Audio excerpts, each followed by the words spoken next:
हाँ तू कहाँ है? मैं वही लाएगा तू आ रहा हूँ। क्या हुआ था? हाँ बता, तू काम बता। कहाँ पे?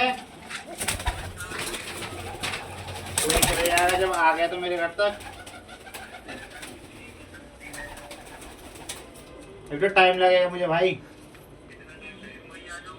गेहूँ चुगाने अभी तो कबूतरों को।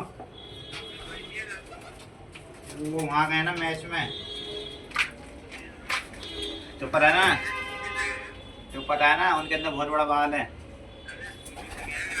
गाड़ी से गए राकेश और वो। अब ये नहीं पता भाई, मैंने देखी नहीं है। चल ठीक